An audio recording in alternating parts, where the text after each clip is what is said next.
오늘 하나님께서 주신 말씀은 로마서 5장 3절로 5절입니다. 로마서 3장 5절 말씀을 우리 한 목소리로 합독해서 읽도록 하겠습니다.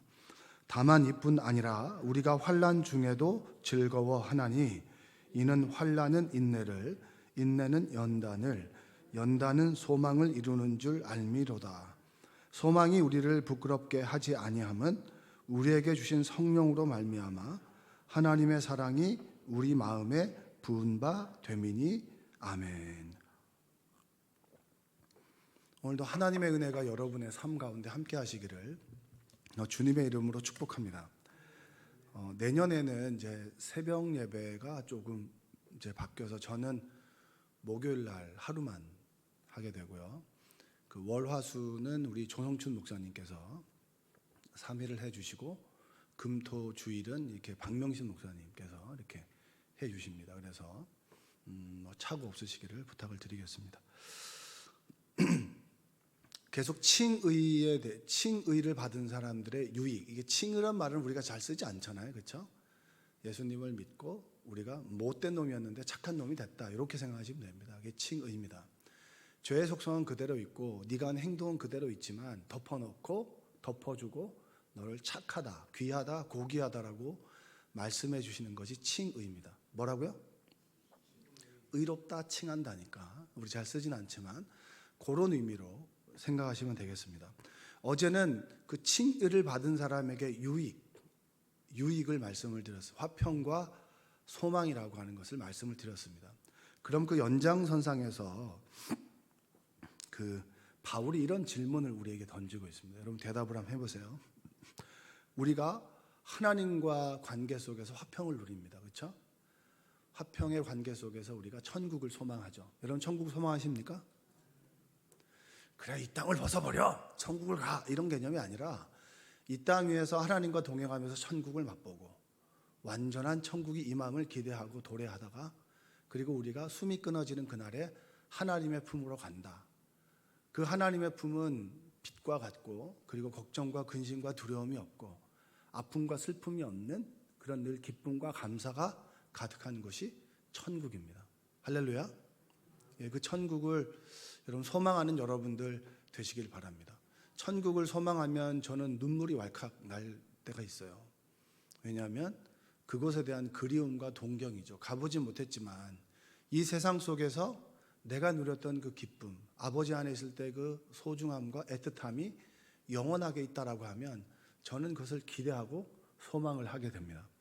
자, 평화와 소망이 있습니다. 근데 이 두 가지 가치가 우리가 어려움과 고통 가운데서도 여전히 지속될 수 있느냐라는 거예요. 내가 육신의 질병이 있습니다. 질병이 있을 때 하나님과 화평할 수 있나요? 왜 하나님은 나에게 이런 어려움을 주십니까? 이렇게 얘기하지 않겠어요? 왜 다른 사람은 잘 살아가는 것 같은데 왜 나에게만 이렇게 어려움을 주십니까? 라고 얘기를 하죠. 이 고민은, 이 질문은 뭡니까? 하나님과 우리가 화평하지 않다는 거예요. 어떻게 나에게 이렇게 우리가 하나님을 원망할 수도 있겠죠. 그럼 당연히 원망하는 그 관계 속에서 천국에 대한 소망을 갖게 됩니까? 갖게 되지 않습니까? 갖게 되지 않죠. 그러나 바울은 그렇다라고 얘기합니다. 그렇다. 평화와 하나님과의 화평, 천국에 대한 소망이 우리에게 주어지는 고통 가운데서도 여전히 유효하다는 거예요. 유효하다. 아멘. 여러분들은 한 번씩 뭐 불평과 불만을 해본 적이 있으시겠지만 저는 이 말씀을 묵상하면서 아, 그렇구나. 내 안에 참 기쁨과 소망이 그리고 하나님과의 화평이 있구나라는 고백을 하게 됐습니다. 3절 한번 읽어볼까요? 3절 한번 읽겠습니다. 시작. 다만 이뿐 아니라 우리가 환난 중에도 우리가 보통 환난이라는 말을 잘 안 쓰죠. 주로 우리가 고통이라는 말을 쓰잖아요. 고통은 인내를 낳는다 이렇게 얘기합니다. 근데 그 전에 뭐라고 얘기하냐면 고통은 고통 그 자체로 즐거운가요? 즐겁지 않은가요? 안 즐겁죠. 그렇죠? 그래서 바울도 고통은 즐겁다라고 얘기하지 않아요. 그러나 고통 가운데에서 우리는 즐거워한다고 얘기합니다. 이 의미가 뭔지 아십니까? 이 의미가 설교를 끝나고 나면 이게 이 의미였구나. 내가 평소에 느끼고 기도로 이겨냈던 부분이 바울이 이렇게 설명을 해주는구나 라고 하는 것을 깨닫는 지혜가 성령께서 여러분에게 주실 줄로 믿습니다. 그리스도인에게도 환난과 고통은 있죠. 예수님을 믿는다고 해가지고 병에 안 걸리는 것도 아니고, 그리고 여러 가지 어려움에 처하지 않는 것도 아니고, 그리고 사람과의 관계가 틀어지지 않는 것도 아닙니다. 그러나 그 고통이 우리에게 찾아오지만 그 고통 속에서 우리가 절망하고 낙심하는 것이 아니라 고통 속에서도 우리가 즐거워한다. 그 자체를 즐거워하는 것이 아니라 고통 가운데서도 하나님께서 주시는 기쁨과 소망이 있다, 이 얘기입니다. 이게 결론에 대한 부분인데, 저희 어머니는 늘 그런 말씀을 하셨어요. 고난 이후에는 축복이 있다고. 이런 여러분도 고백하시죠. 근데 이걸 어떻게 여러분은 고백하십니까? 경험적으로 얘기하잖아요. 한번 따라서 해볼까요? 고난 후에는 축복이 있다. 그럼 축복을 받으려고 고난을 자처할 필요는 없잖아요. 그렇죠? 살아가는 것이 축복인데 축복을 받으려고 고난을 우리가 당할 필요는 전혀 없습니다. 그러나 우리가 분명하게 알게 되는 것은 뭐냐면, 고통을 하나님의 말씀으로 그리고 믿음으로 견디고 직면하고 회피하지 않고 이겨내면, 견디다 보면 우리 안에 그 고통을 넘어서 그 다음에 찾아오는 축복이 우리에게 있다는 거예요. 저희 어머니는 신학자도 아니고 대단하게 말씀을 가르칠 수 있는 분도 아니지만, 경험적으로 기도 가운데, 평생을 기도하는 가운데 하나님은 그런 분이셔라고 얘기합니다. 고통 이후에는 축복이 있다. 여러분에게 오늘 이 고백이 여러분 스스로 입술로 고백하는 고백이 되었으면 좋겠습니다. 환난은, 고통은 3대에 걸쳐서 후손을 낳습니다. 오늘 말씀이 보면 첫 번째는 뭐죠? 인내고, 두 번째는 연단이고 소망이죠. 고통이 찾아오면 뭐가 온다고요? 첫 번째 인내, 그 다음에 두 번째는 연단, 세 번째는 소망. 인내와 연단과 소망이요. 여러분 감기 걸리셨어요? 저랑 같으면 안 되죠. 저는 지금 골골골 되고 지금 해롱해롱 되는데 여러분까지 해롱해롱 되면 안 되죠. 그렇죠? 고통 이후에는 뭐가 옵니까? 인내와 연단과 소망이 온다. 그럼 이 인내라고 하는 의미가 뭐냐면, 여러분 두통이 있으면은 무엇에 집중을 합니까? 여러분은 두통이 오면은 머리 아픈 것에 집중을 하잖아요. 그렇죠? 인내라고 하는 뜻은 무엇이냐면, 한 가지 목표에 초점을 모은다는 뜻이에요. 그러니까 어떤 것을 한 가지에 집중하게 만드는 힘이 인내 가운데 있는 거예요. 내가 고통에 처하게 되고 내가 어떤 여러 가지 어려움에 처하게 됐을 때, 우리가 그것을 벗어나지 않고 직면하게 됐을 때 우리가 갖게 되는 태도는 뭐냐면, 그 고통에 직면하게 되는 거예요. 직면. 인간관계 갈등이 있고, 그리고 물질적인 문제가 있으면 그 물질적인 문제에 아주 초점을 맞추고 집중을 하죠. 안 되는데, 어려운데 이 돈을 어떻게 마련하지부터 시작해가지고 절망 가운데 빠지죠. 그럼 생각해 보세요. 그 고통 속에 집중하다가 이 고통에서 벗어나려면, 한참 힘들어하다가 벗어나려면 우리는 이 고통을 해결해 줄 사람을, 해결해 줄 존재를 찾게 됩니다. 그 존재가 누구죠? 하나님이잖아요. 그래서 여러분 보면은 자기의 사생활을 노출하지 않습니다라고 했던 사람도 어려움이 생기거나, 그리고 기도 제목이 생기거나 그러면 가장 가까운 사람에게 어렵게 얘기를 합니다. 뭐라고 얘기를 하죠? 기도 좀 해달라고 얘기를 해요. 왜냐? 고통의 문제를 내가 묵상하고 집중해 봤는데 이 고통의 문제를 해결할 수 있는 나는 아닌 거예요. 제가 어제 그 감기에 걸려가지고 병원을 4군데를 갔는데 3군데는 2시간씩, 1시간 반씩 기다려야 된다고 하더라고요. 그래가지고 이제 여기 가까운 데를 갔더니 거기는 사람이 없어요. 사람이 없으면 어떻게 되는 거겠어요? 효과가 있겠어요? 없겠어요? 효과가 없죠, 당연히. 사람이 없는 데는 다 이유가 있는 거예요. 그래서 먹었는데 갑자기 딱 자고 일어났는데 너무 컨디션이 좋은 거예요. 그리고 30분이 지났는데 회복의 은혜가 임해가지고 똑같은 거예요. 막 몸이 으실으실 춥고 이러는 거죠. 그러면서 내가 고통에 집중하죠. 이 감기로 인해서 내가 어쩔 수 없이 그냥 아파하고 힘들어하고 일상의 루틴을 그냥 엎어버리는 연약한 존재구나라고 하는 것에 집중하죠. 그러면 내가 누구가 필요합니까? 약을 통해서 역사하시든 말씀을 통해서 역사하시든 하나님의 역사가 우리 가운데 있는 겁니다. 할렐루야. 저는 그런 경험 많이 봤어요. 기침이 너무 나가지고 설교를 해야 되는데 기침이 너무 많이 났어요. 하나님께서 설교하는 동안에 기침을 좀 멈추게 해주십시오 라고 했는데 기침이 멈췄을까요? 안 멈췄을까요? 멈췄죠. 근데 내려가니까 기침이 나오더라고요. 왜냐하면 내가 믿음이 없기 때문에 알려주시는 거죠. 봐, 내가 너와 함께하는 그 순간에는 기침 내가 잠재울 수 있어. 너 기침 어쩌지 못해. 누구에게 집중해요? 초점을 하나님께 맞추게 된다는 거예요. 고통 가운데 우리에게 고통을 회피하지 않고 직면해서 견딜 수 있는 힘은 하나님께 집중하는 거예요. 그게 바로 인내입니다. 여러분들이 하나님을 집중함으로 고통의 문제를 회피하지 않고 그 고통에 직면하는 여러분들 되시기를 주님의 이름으로 축복합니다. 두 번째는 연단입니다. 연단은 뜻은 입증이라는 뜻이에요. 뭐라고요? 연단을 통해서, 인내를 통해서 견디다가 우리의 믿음이 입증되는 거예요. 그래서 교회에서 보면 진짜 믿음 좋다 하는데 막 고통 가운데 넘어지면서 막 대도 안 한 소리 하고, 그 다음에 뭐 내가 하나님을 믿었는데 하나님이 뭐 이런 하나님이라면 나는 믿지 않겠다는 등 그렇게 얘기하는 사람이 주변에 있어요, 없어요? 있죠. 왜 없어요? 그 믿음의 방향이 하나님을 통해서 얻을 것인지, 내가 하나님께 그 집중하는지, 그것이 입증되는 시간이 바로 단련된 인격 연단입니다. 여러분이 연단받는다라고 하는 것이 이게 철로 때려가지고 이게 단단해지는 거, 그런 의미가 있지만 구체적인 의미로 보자면 뭐냐면 고통 가운데 내 믿음이 진짜인가 아닌가를 입증하는 그런 시간이 바로 연단입니다. 연단. 그래서 연단을 통해서 믿음이 성장하죠. 연단을 통해서 도망가는 사람도 있지만 연단을 통해서 자신의 믿음을 입증하는 사람도 있습니다. 저는 오면서 그런 고백을 했습니다. 하나님, 저는 감기에 걸릴 수밖에 없는 나약한 육체를 가지고 있는 제가 좋습니다. 그리고 나는 나약한 육체를 고칠 수 있는 분이 하나님이라고 하는 사실을 아는 제가 너무 좋습니다.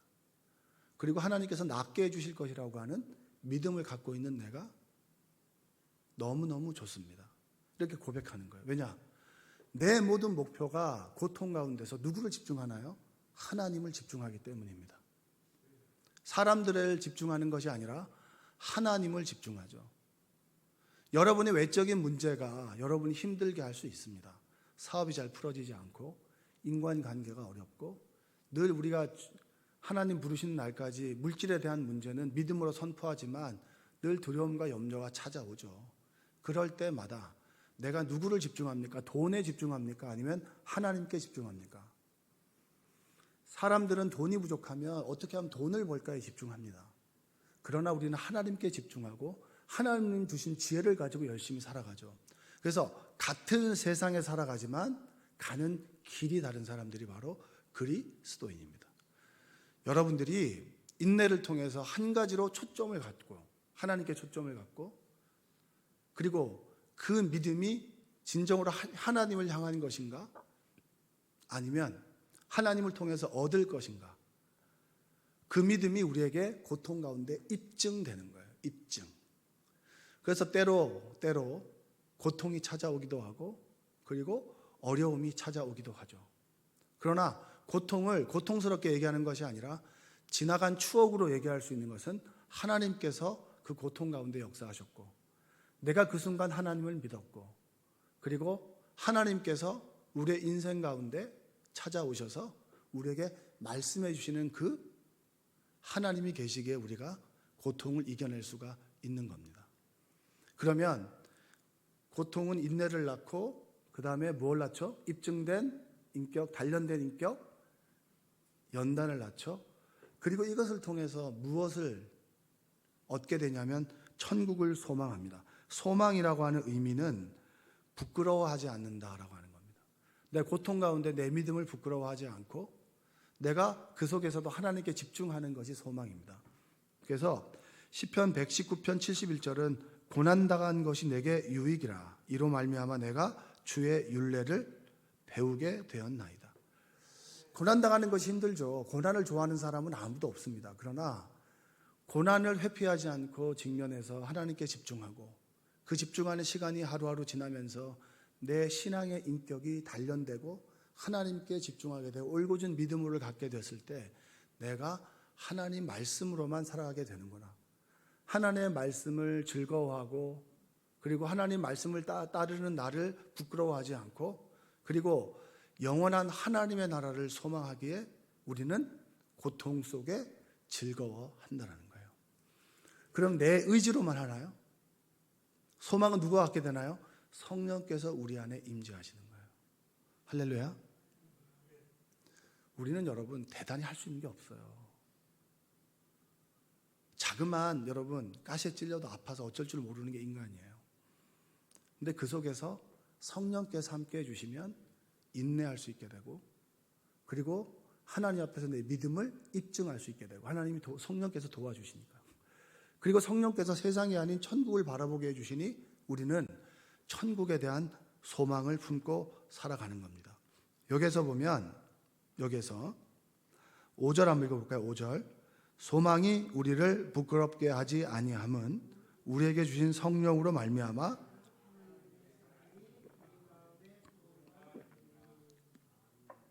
하나님의 사랑이 우리 마음에 부은 바 된다라고 하는 것은 부어주신다라는 뜻은 쏟아붓는다는 뜻이에요. 성령께서 생각해 보세요. 환경과 여건이 안 되는데 열심히 믿으려고 했어요. 그러면 여러분들은 도와주시겠어요? 도와주지 않겠어요? 널브러져가지고 나 좀 도와주시오라고 하는 사람보다 어떻게든 믿음 가져보려고 믿음 잃어버리지 않으려고 애쓰고 이를 악물고 새벽에 기도하고 그리고 하나님을 찬양하는 그 사람 하나님께 놔두시겠어요? 하나님께서 하나님의 사랑과 은혜를 쏟아 부어주신다.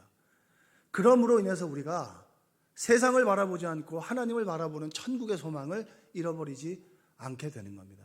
그럼 결론적으로 우리가 뭐라고 얘기할 수 있죠? 환난 중에도 즐거워할 수 있습니까? 없습니까? 있죠. 이건 여러분 우리가 정신병이라서 그런 게 아니에요.